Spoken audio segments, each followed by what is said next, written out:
Originally, this road was Edinburgh Crescent, named after the Duke of Edinburgh because he visited Ceylon in 1870. And when Sir Marcus Fernando lived here, he was the first eye surgeon. He lived in this property, and the name changed to Sir Marcus Fernando Mawata.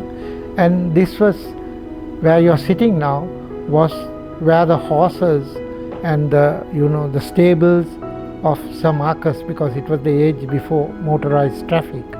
And so we bought this. Choksi and I were partners at that time. We had just left Bawa in 1976, and we started our practice right here where you're seated in this stable. And when we got our first job from Mark Bostock at John Keel's, he had to sort of bend his head and come here and wonder whether he could give such a huge job to these two guys seated in a dingy old stables.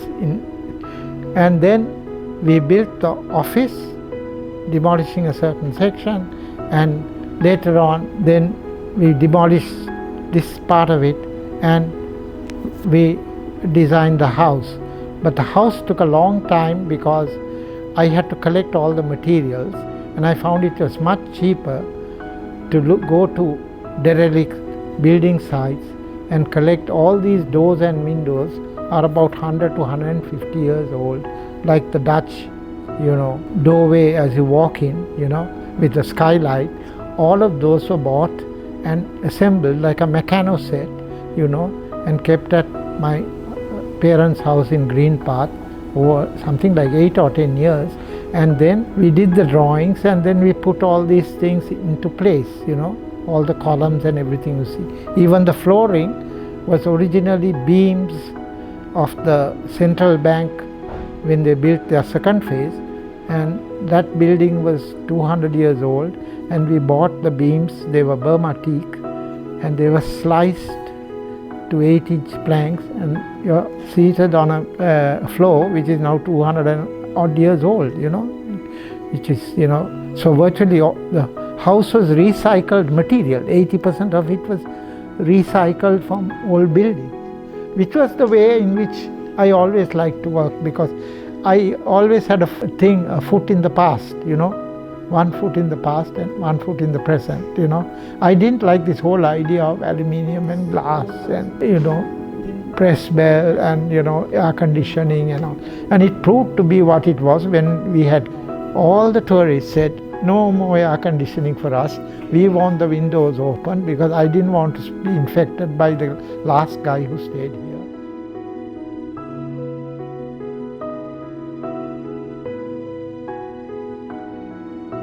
Because I've held exhibitions from the time I was age 14. The first exhibition was in Paris, Royal College Art Circle, which is a strong art circle.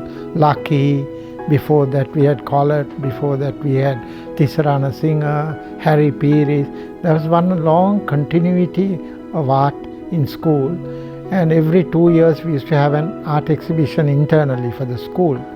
And then having, worked for the Lionel Wendt and doing sets and stage sets and so on, I immediately we founded the Young Artists Group, and then we started doing our own work, independent work.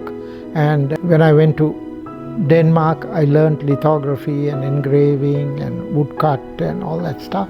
So I just started doing all these things myself, and every few years used to have an exhibition or have patronage from people.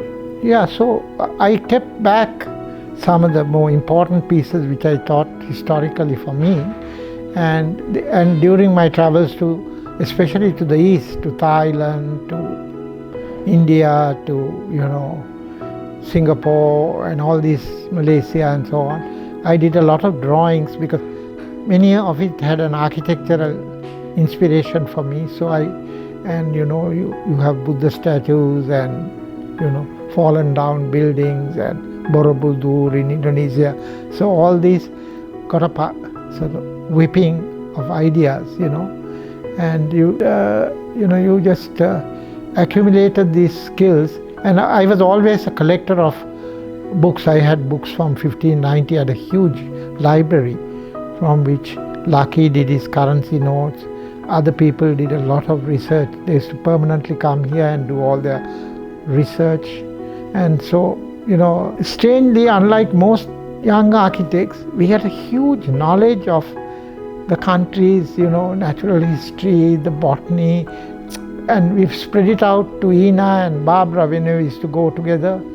We would talk about the birds we saw, the trees we, planted, and the rivers we crossed.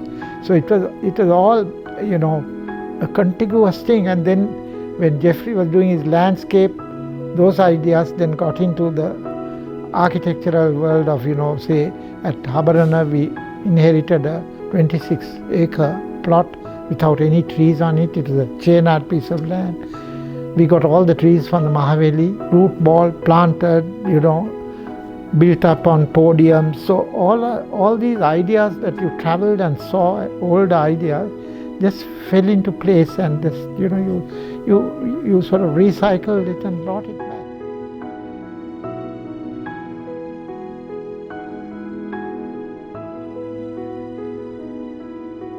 My taste in art only goes up from very primitive art, which I really like. I like to see all these African, old Indonesian, grotesque drawings and sculptures, and right up to, say, about the 1940s and 50s, when it was abstract, but still there was some throwback to things you knew, But after that stage, I think the, wrapping up a building with huge blankets of swathe of cloth, that never interested me, I found it gimmicky, and, Campbell's soap in 14 different cans and all that. Fantastic for, people who want to talk about the development of this thing. But I think there's a certain point after this, as far as Europe was concerned, after the Second World War, artists who came after that, I had very little, tact with them, because even my life ended, at that point, And every one of us who moved around, Barbara, Ina, Lucky, Geoffrey, Ulrich, and their tastes were also very similar. We sort of fed each other's appetite for art, and so we've collected Donald Friend, and as you see, none of us have George Keat on our walls. It's very strange. You can go to Lucky's house, Anura's house, Choksi's house, Geoffrey's house, Ismeth's house, Ina's house. You will never see a George Keat. No.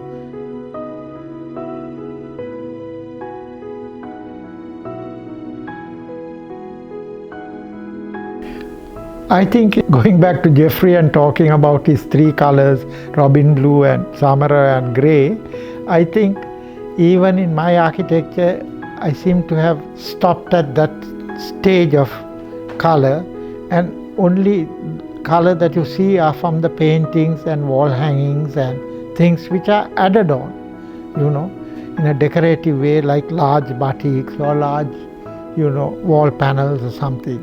But it's not like Santa Sofia or a Byzantine church where, when you go in, it's staggering. It just absolutely knocks you off your feet because everything is in color. The columns are in, turquoise blue, the dome is dark green, That, I don't know, somehow.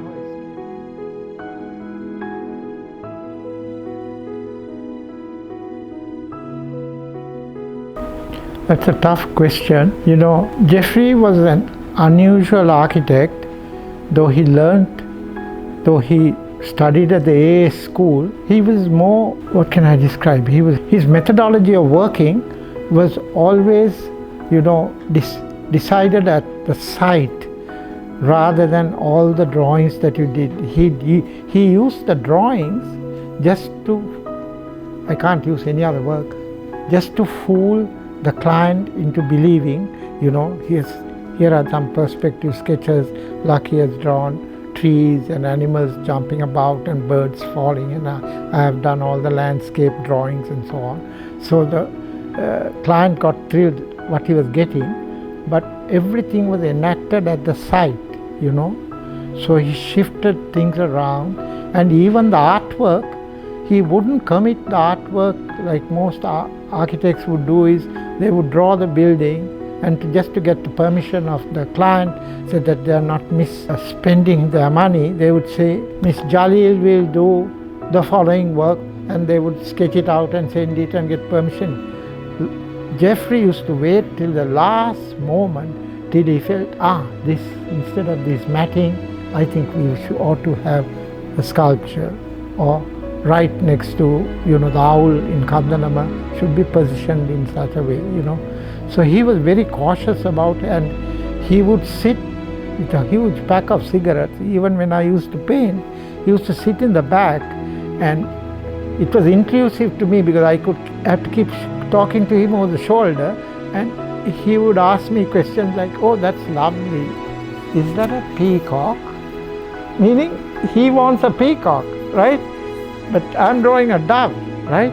So you're going to decorate the head, right? I can clearly see your idea. So you're pushing us in the direction as an architect. That's why most architects just say, you know, when they finish the building, they say, we want something in the foyer, we want something in the toilet. They are not even interested what you produce or what you don't produce, you know. Dulux, Dulux, Dulux.